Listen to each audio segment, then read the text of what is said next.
I'm Nancy Showalter, and you're listening to Spirituality for the Politically Incorrect podcast.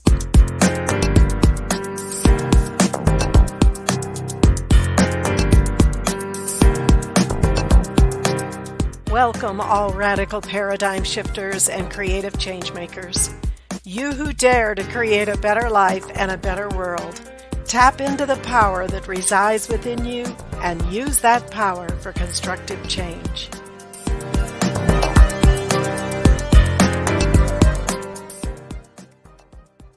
Hello and welcome to today's episode, Earth is a Schoolroom. You've probably heard that term, so let's explore what exactly does that mean.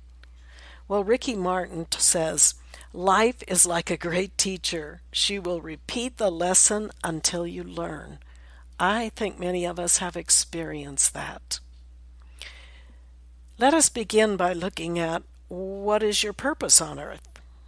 Why are we here? We were made in the image and likeness of God, so we come into the realm of time and space. So here we are. That's our soul's journey in the physical world, is to master time and space. This includes fulfilling your unique reason for being, while at the same time you externalize those divine qualities that you were blessed with. In other words, just like there's not two stars alike or two snowflakes exactly alike, even though we all have common traits and the attributes of God, that we are a unique expression of God and those attributes. So we come to earth, we're actually co-creators with God because we've been given free will. God has free will and He creates. So we have been given free will. And all that energy that flows from God within us and God above us, we have a choice as to how we use that energy. We have dominion over the earth. And you have a unique reason that only you can fulfill and nobody else. And of course, your ultimate purpose is to permanently reunite with God, the I Am presence in the ritual of the ascension. So each moment, you constantly have the choice either to use the life force that flows from your God presence righteously or to misuse that light. And while there's an actual ritual in the higher dimensions of the spirit world for that final reunion, ascending back to God, it's really a process, a continuous process of accelerating consciousness and making right choices. You either create constructive or destructive results. You either move forward towards your goal or you regress. There's really no standing still. The universe is dynamic and moving all the time. So this is the nature of the spiritual path in the ascending process. Morihei Ueshiba, the founder of Aikido, says it in a beautiful way. You are here for no other purpose than to realize your inner divinity and manifest your innate enlightenment. Earth is a schoolroom where you experiment and learn. It's where you live out your plan for an incarnation that you created with your higher self and the spiritual masters who oversee that process prior to your birth. Who your parents are, where and when you're born, with whom you need to interact during the lifetime, are all worked out prior to your birth. And these details are determined by several factors, including what you need to accomplish, because you have a specific purpose and mission for each lifetime, and what you need to master in that lifetime. Your particular environment is chosen by what will provide you the greatest opportunity to grow spiritually, to balance any negative karma, and to capitalize on your good karma. And because your unique plan is so dependent on certain timing of interacting with specific people, having specific opportunities, it's vital that this timing is not interrupted, because it could be a long time before all the necessary persons and conditions are in place again for you to be born. Now, unfortunately, in these modern times, we find that souls waiting to embody can face a number of different obstacles to being born healthy, or to being born at all. We find that the number of women with opioid-related diagnoses documented at delivery increased by 131% from 2010 to 2017. And statistics also show that over 20,000 babies are born each year dependent on illegal and prescription drugs and suffer neonatal abstinence, a type of opiate withdrawal. That's the equivalent of one baby every 25 minutes. Think of how this impacts the divine plan for the incoming soul.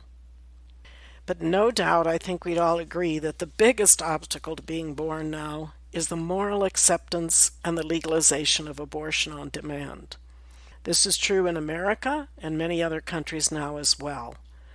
And even though Roe v. Wade has been overturned, there is still a tremendous push toward abortion up to the time of birth and even beyond when the baby is born live. Think of the legislation that has just passed in the House of Representatives in America. The legislation that was called the Born Alive Bill, meaning if a aborted baby is born alive, medical care would be given to that child because it's no longer part of the mother's body, so you can't say it's my body, my choice. It's for sure another living being. And the mother certainly does not have to choose to keep that baby. She can give the baby away. She never even has to see the baby.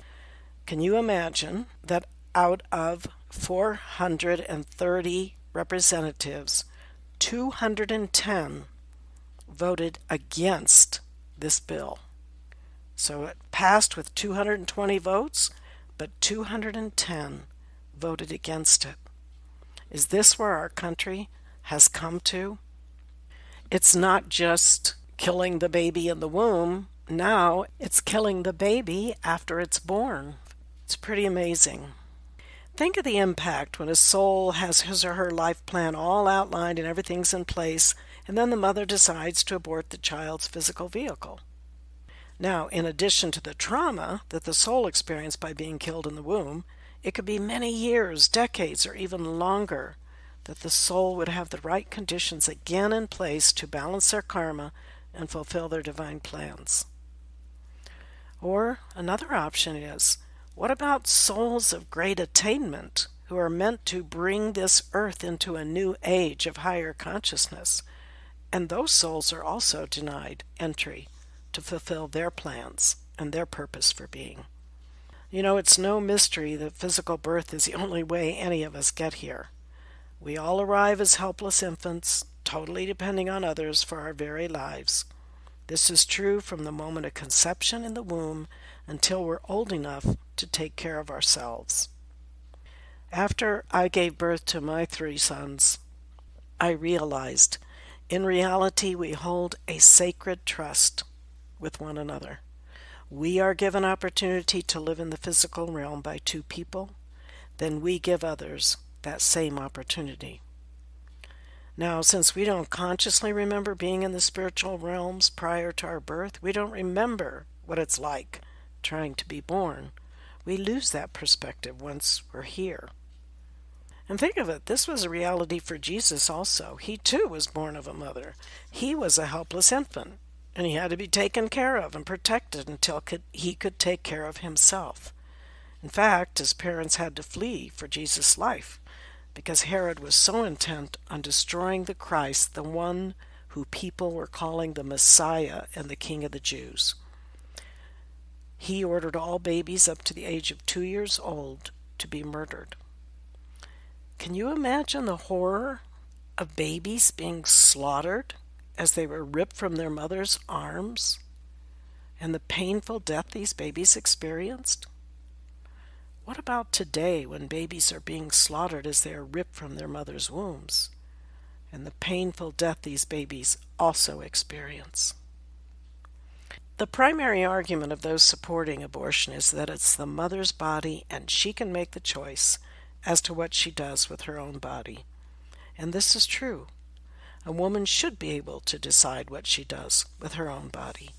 However, there are many reasons to believe that the fetus is not part of the mother's body, but an entirely separate being. I like the way it was reiterated in the article in Epic Pew by Ryan Mayer. It's entitled 10 Reasons the Unborn is Not Part of a Woman's Body. So he has some compelling arguments. He says the unborn child has its own unique DNA and genetic makeup, separate from the mother's. The unborn child can also be of the opposite sex of the mother. The mother only has 2 arms and legs, but if the baby were part of her body, she would have 4 arms and 4 legs at around 12 weeks gestation. Also, if she's carrying a boy, she'd have male reproductive organs. He says it may be a single-celled individual called a zygote, but it is in fact a whole individual. Because, living beings aren't constructed like someone assembling an inanimate object by assembling parts. Living beings develop. They grow. They're alive. He also refutes the argument that just because the baby is inside the mother for a period of time doesn't prove it's part of her body either. If that were the case, then we would be part of our car once we are inside of it. Now, another objection is that the unborn child is not a human, but a glob of tissue.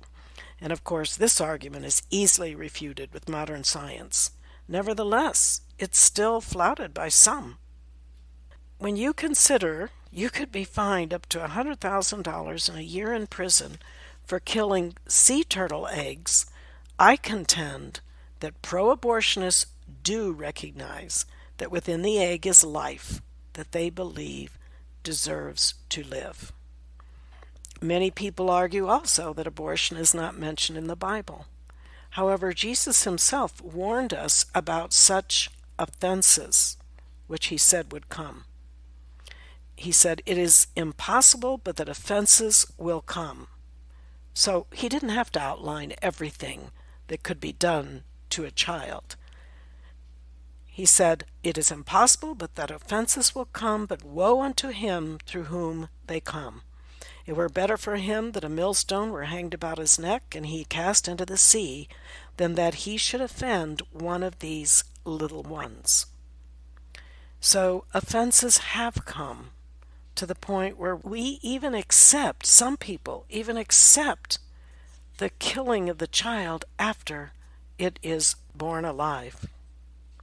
So when we look at what abortion does to the soul trying to incarnate, the trauma of the violent procedure, aborting of the soul's divine plan, that individual is unique and separate from the mother's body, I believe abortion is seen for what it is, the taking of innocent life.